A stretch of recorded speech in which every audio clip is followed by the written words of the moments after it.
19h45 sur la télévision Labari. Monsieur Dama, bonsoir et bienvenue à cette édition d'information, surtout bonne rupture de chaîne. Le monde entier célèbre ce jour 22 mars 2025 la journée internationale de l'eau. Au Niger, plus précisément à Niamey, elle est célébrée par le réseau des journalistes pour l'eau, l'hygiène et l'assainissement à travers des panels portant sur les thématiques liées à l'eau. Le point avec Asma Seydou et Abdelnasser Seydou. La préservation des glaciers, c'est sur ce thème que la Journée mondiale de l'eau, édition 2025, est célébrée. Un thème dont son choix n'est pas fait au hasard car il démontre toute l'importance des ressources en eau pour la planète. L'eau, source de vie, elle est également un outil de souveraineté nationale. Au Niger, c'est une personne sur deux qui n'a toujours pas accès à l'eau potable. Une situation qui n'est pas sans conséquences sur le développement économique et social de notre pays. Au moment où nous célébrons cette journée mondiale de l'eau édition 2025, le Niger, ou le gouvernement du Niger, a fait de l'accès à l'eau potable un outil de souveraineté nationale. En témoigne la nationalisation de la société qui devient la NDE, Société nationale des eaux du Niger. En témoigne également beaucoup des actions de réduction de vulnérabilité des populations par rapport à l'accès à l'eau potable. C'est le moment de féliciter tous les acteurs qui ont contribué dans le processus de nationalisation de cette société et dans le processus d'accompagner le gouvernement du Niger pour garantir l'accès à l'eau potable à l'ensemble des communautés. Je remercie tous les acteurs, nos partenaires stratégiques qui nous accompagnent nous toujours pour réaliser nos activités. Il s'agit de l'ONG internationale SwissAid, HEC-CPR, la NDE, l'ASPEN, WaterAid, en tout cas Oxfam, et vous aussi qui nous accompagnez, nous toujours, pour que nous puissions réaliser nos activités. Partenaire phare du réseau des journalistes pour l'eau, l'hygiène et l'assainissement REGEA, SwissAid s'engage à accompagner ces genres d'initiatives, un engagement réaffirmé par le représentant pays de cette organisation. La journée de l'eau, telle que célébrée aujourd'hui, en tout cas, est assez importante et je pense que les chiffres qui ont été présentés par le président du REGEA, qui seront certainement appuyés par le discours du secrétaire général du ministère de l'hydraulique, sont alarmants. Et il est important à ce que durant toutes ces journées, nous fassions le point de ce qu'il faut, qu'est-ce qu'il faut renforcer, et je pense que c'est vraiment un point important. C'est à ce titre que je voulais surtout réaffirmer le soutien et l'engagement de SwissAid à accompagner les efforts de l'État. Durant 5 décennies, nous développons des projets en faveur de l'hydraulique pour soutenir la résilience des communautés, surtout dans les villages. Et ce qui était important dans le point du président du REGEA, c'est que l'eau coûte plus cher, tenez-vous bien, au village qu'en ville. Et je pense qu'avec la présence de toutes les autorités présentes, il est important que nous puissions renforcer ces réflexions pour voir comment équilibrer les choses. L'accès à l'eau potable, une des priorités majeures du gouvernement, a indiqué le ministre de l'Hydraulique dans son discours d'ouverture. Avec 70% de l'eau douce de la planète stockée dans les glaciers, cette journée nous rappelle à quel point il est important de préserver cette ressource essentielle. Si ces réserves d'eau venaient à disparaître, cela entraînerait une crise hydrique d'une ampleur sans précédent. Ainsi, ce thème démontre toute l'importance des ressources en eau pour notre planète. En effet, la rareté de l'eau et l'accès inégal à cette ressource vitale peuvent devenir source de conflits. Lorsque l'eau est rare et que certains n'y ont pas accès ou y ont un accès inégal, des tensions peuvent apparaître aussi bien entre les usagers qu'entre les États partageant les bassins transfrontaliers. Face à l'aggravation des effets du changement climatique, il est urgent de s'unir pour protéger et conserver notre ressource la plus précieuse. Avec la croissance démographique, l'eau deviendra de plus en plus importante dans la lutte contre la pauvreté et la détérioration de l'environnement. La coopération dans le secteur de l'eau peut renforcer la résilience vitale aux phénomènes météorologiques extrêmes et aider les populations à atténuer les effets du changement climatique et à s'y adapter. Cette année, la journée est célébrée à Niamey par le REGEA à travers des panels portant sur les thématiques liées à l'eau. La rubrique Ramadan de cette édition, à présent, elle porte sur les bienfaits du jeûne de ce mois béni sur la santé humaine. Pour plus de détails, suivons ce reportage signé Ismaël Moumouni Moussa et Abdelnasser Saïdou. Troisième pilier de l'islam, le jeûne est recommandé à tout musulman en bonne santé. S'abstenir de boire et de manger de l'aube jusqu'au coucher du soleil, que certains trouvent très difficile et pourtant positif pour l'organisme, comme en atteste ce spécialiste. Le jeûne, d'abord, de façon générale, souvent est même indiqué dans la prise en charge de certaines maladies. Et en dehors de ça, toujours est-il, les médecins expliquent chaque fois aux patients qu'ils reçoivent qu'ils doivent respecter un régime pour la réussite de leur traitement. Quand on prend le cas du diabète, quand on prend le cas de l'hypertension artérielle, en tête de liste dans la prise en charge, il y a ce qu'on appelle le régime hygiéno-diététique. C'est-à-dire le patient doit avoir des restrictions et des limites par rapport à la consommation d'une certaine catégorie d'aliments. Donc le jeûne, il va contribuer en tout cas à aider les patients de façon particulière et tout le monde de manière générale à adopter un certain, en tout cas, hygiène de vie par rapport à une certaine discipline par rapport à l'alimentation. Le jeûne permet de faire une prévention globale des maladies. Parce que de manière générale, on a 4 types de maladies. Il y a ce qu'on appelle les maladies d'origine infectieuse, les maladies non transmissibles qui sont essentiellement dues à notre mode de vie et particulièrement à nos habitudes alimentaires. Donc à travers le jeûne, on apprend vraiment à prévenir ces maladies. Jeûner est bon pour la santé car elle permet aux organes de mieux assurer leur fonctionnement. L'appareil digestif est un appareil qui fonctionne de façon continue. Et cet appareil-là qui fonctionne de façon continue, cette fonction l'expose souvent à certaines maladies.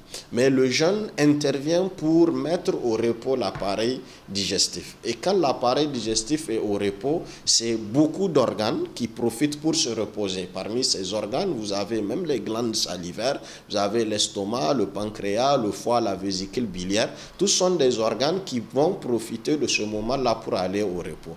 Et le repos favorise la régénération cellulaire et laquelle régénération cellulaire permet de prévenir la survenue du cancer.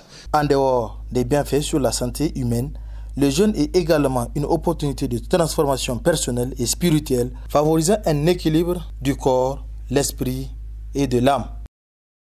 Vous l'avez si bien compris, au-delà de son aspect religieux, le jeûne est même recommandé dans certains cas comme en médecine. Cependant, certains comportements ou habitudes alimentaires observées par les jeûneurs peuvent aussi être nuisibles pour la santé. C'est l'exemple d'une consommation abusive des arômes pendant la rupture de jeûne. Le reportage est signé Leila Tougarba.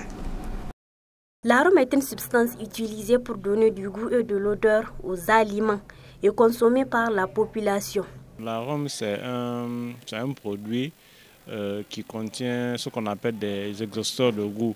Des exhausteurs de goût, ça veut dire qu'il y a des substances qui permettent d'améliorer le goût et l'odeur des aliments. Donc cet arôme, parmi les éléments qu'on a dans cet arôme-là, il y a ce qu'on appelle le monosodium de glutamate.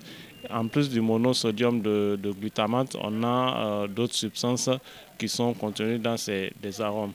La consommation des arômes peut comporter un certain nombre de risques.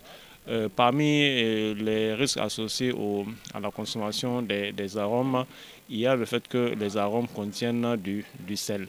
D'après le nutritionniste Abdelrazak Bello, la consommation excessive de l'arôme a des conséquences néfastes sur la santé humaine et entraîne aussi plusieurs maladies.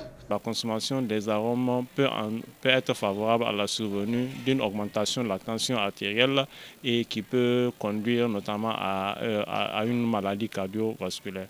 Et la deuxième conséquence associée à la consommation des arômes, c'est comme je l'ai dit, l'arôme contient du monosodium de glutamate et ce composé-là est toxique par rapport à un certain nombre d'organes.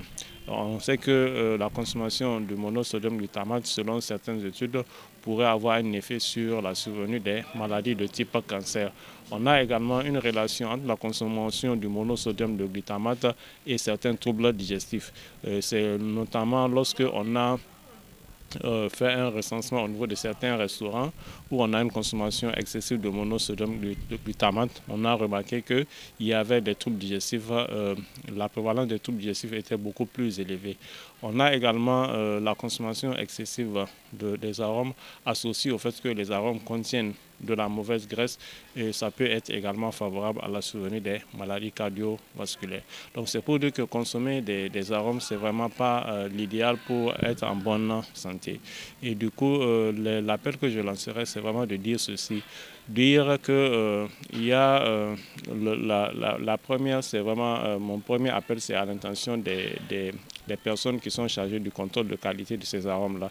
Donc c'est vraiment pouvoir trouver une disposition où l'information parce que c'est une information qui est connue, donc c'est généralement un arôme pour un repas de 4 à 6 personnes. Ce serait de dire que les producteurs d'arômes, vraiment que cette information puisse être mise sur l'emballage. Et deuxième appel que je lancerai, c'est vraiment aux personnes qui utilisent les arômes, c'est vraiment lorsque on doit choisir un arôme, c'est vraiment de choisir un arôme où on a toutes les informations qui sont disponibles. Non seulement on a le mode d'emploi, la date de péremption, le pays de fabrication, la société qui fabrique l'arôme.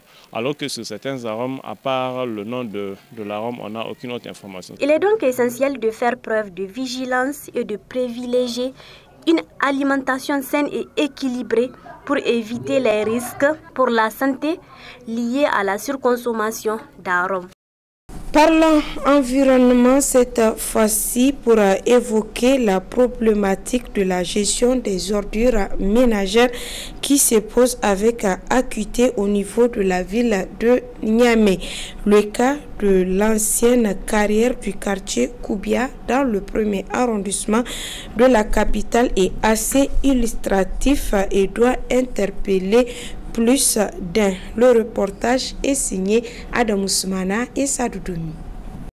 Cet taudis, situé dans le 1er arrondissement communal de Niamey, abrite de nombreuses familles qui vivent malheureusement de cet état d'immondice. Des enfants innocents côtoient les animaux à la quête de quoi se mettre sous la dent, pendant que leurs parents essaient de recycler quelques objets trouvés dans cet état d'ordure. Cette situation a amené un acteur actif dans le civisme à lancer un cri de cœur aux autorités compétentes il y a moins de 2 ans de cela. Mais hélas, force est de constater que la situation de cette ancienne carrière de quartier Koubia va de mal en pis, comme en témoignent quelques riverains. La population qui sont ici, bon, ça me fait mal et moi ça me fait pitié qu'ils sont ici. C'est du maladie. Vraiment c'est danger. Il y a les pointes qui ne sont pas bons, les fers, dans tout ça là. Moi ça me fait mal.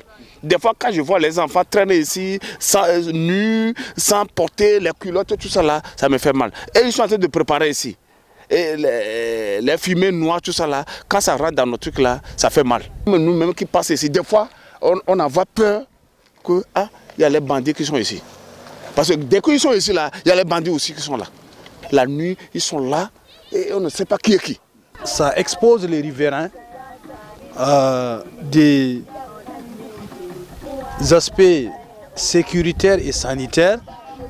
Et pour ce faire, nous avons cru devoir, au nom de l'esprit de vision et de la responsabilité citoyenne tout court, que les autorités allaient donner suite favorable ce vaste champ d'insécurité et de risques sanitaires pour l'ensemble de la ville de Niamey.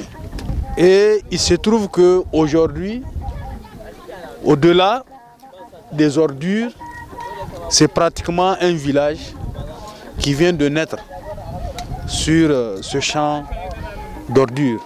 À cela nous tienne pour le président de l'association nigérienne pour le civisme et la croissance ANDC, des pistes de solutions existent pour faire face à cette situation.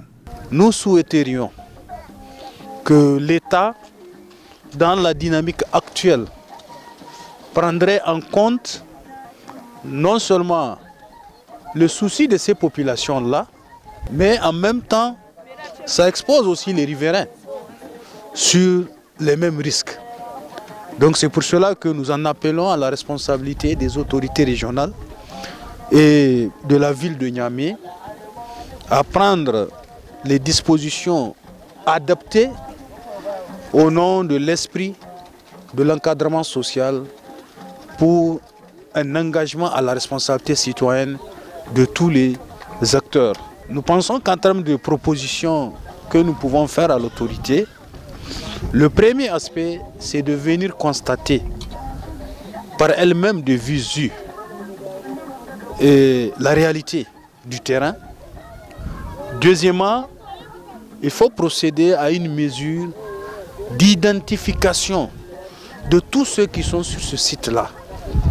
Parce que tout part de l'identification. Troisièmement, il faut aller dans l'urgence, dans la question de responsabilisation. Parce que comme tout village, on a besoin d'un chef, on a besoin de répondants, pour que demain, même s'il y a des risques, des inconvénients, c'est sous la responsabilité de ce chef. Et maintenant, quatrièmement, réexplorer les voies et moyens par lesquels l'État peut créer les conditions d'encadrement de ces acteurs-là en termes d'accompagnement, en termes d'appui, ne serait-ce que dans le cadre du recyclage qu'ils sont en train de faire, dans le cadre en tout cas de leur activité, en termes de formation, et essayer tout simplement de voir à la fin comment, comme on dit, transformer ce qui est un danger potentiel en opportunité pour la prospérité des citoyens tout court. Des solutions pertinentes qui permettront sans nul doute non seulement de protéger l'environnement ainsi pollué, mais aussi et surtout mettre les personnes et les animaux hors du danger sanitaire. Cela est aussi une affaire de Zantiankassa, Laboussani, car il s'agit du mieux-être de la population. Voilà, point final de cette édition. Merci à vous de l'avoir suivi et restez en compagnie des programmes de la télévision Labari.